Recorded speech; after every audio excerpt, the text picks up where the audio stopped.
ഉത്തരേന്ത്യൻ സംസ്ഥാനങ്ങളിൽ അതിശൈത്യം തുടരുകയാണ്. ദില്ലി, ഉത്തർപ്രദേശ് ഉൾപ്പെടെയുള്ള സംസ്ഥാനങ്ങളിൽ 8-ന് താഴെയാണ് താപനില. ദില്ലിയിൽ പുകമഞ്ഞിനു പുറമെ വായു മലിനീകരണവും രൂക്ഷമാണ്. അപ്പോൾ വിഷ്ണു തലവൂർ ദില്ലിയിൽ നിന്ന് ചേരുന്നുണ്ട്. Vishnu, good morning. Cool morning എന്ന് പറയേണ്ടി വരും അല്ലേ?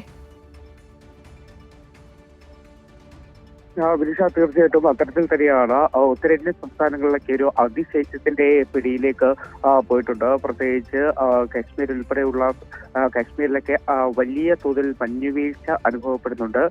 അതിനെ തുടർന്ന് തന്നെയാണ് ഉത്തരേന്ത്യൻ സംസ്ഥാനങ്ങളിലൊക്കെ പ്രത്യേകിച്ച് ദില്ലിയിലൊക്കെ വലിയ തണുപ്പ് അനുഭവപ്പെടുന്ന സാഹചര്യം തന്നെയാണ്. പല സംസ്ഥാനങ്ങളിലും 5 ഡിഗ്രിയിലേക്ക് തന്നെ ഒരു ടെമ്പറേച്ചറൊക്കെ 5 ഡിഗ്രിക്ക് താഴേക്ക് എത്തിയ ഒരു സാഹചര്യം കൂടിയാണ്. അതോടൊപ്പം തന്നെ പുകമഞ്ഞും ഈ സംസ്ഥാനങ്ങളെ കാര്യമായി തന്നെ ബാധിച്ചിട്ടുണ്ട്.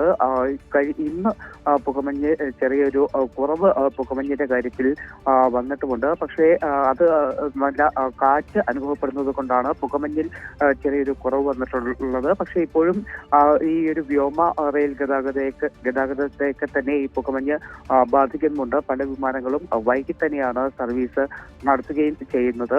ഇതിനു പുറമെ വായു മലിനീകരണവും രൂക്ഷമായി തന്നെയാണ് തുടരുന്നത്. ഏകദേശം എയർ ക്വാളിറ്റി ഇൻഡെക്സ് 400 മുകളിലാണ് ഇപ്പോഴും പല മേഖലകളിലും തുടരുന്നത്.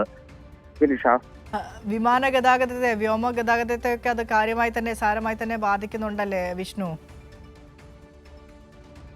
തീർച്ചയായിട്ടും അത്തരത്തിൽ തന്നെയാണ്. പ്രത്യേകിച്ച് ഈ ഒരു പുകമഞ്ഞ നിലനിൽക്കുന്നത് കൊണ്ട് തന്നെയാണ് വിമാന റെയിൽ ഗതാഗതമൊക്കെ താമസിക്കാൻ ലേറ്റ് ആകാനുള്ള ഒരു സാഹചര്യം എന്ന് പറയുന്നത്. എയർ ഇന്ത്യ, ഇൻഡിഗോയൊക്കെ തന്നെ പാസഞ്ചർ യാത്രക്കാർക്കൊക്കെ തന്നെ അഡ്വൈസറി നൽകിയിട്ടുണ്ട്. അതായത് ഒരു മുന്നറിയിപ്പ് നൽകിയിരിക്കുന്നത് ഇപ്പോഴത്തെ ഒരു കാലാവസ്ഥയുടെ ഒരു പ്രശ്നമുള്ളത് കൊണ്ട് തന്നെ സർവീസുകൾ വൈകാൻ സാധ്യതയുണ്ട്. അതുകൊണ്ട് തന്നെ ഈ ഷെഡ്യൂളുകളൊക്കെ തന്നെ കൃത്യമായി ചെക്ക് ചെയ്യണം, പരിശോധിക്കണം. അപ്ഡേറ്റ് ചെയ്യുന്നുണ്ട്, അതൊക്കെ തന്നെ പരിശോധിക്കണം എന്ന ഒരു മുന്നറിയിപ്പാണ് വിമാന കമ്പനികളൊക്കെ തന്നെ യാത്രക്കാർക്ക് നൽകിയിട്ടുള്ളത്. വിനിഷ.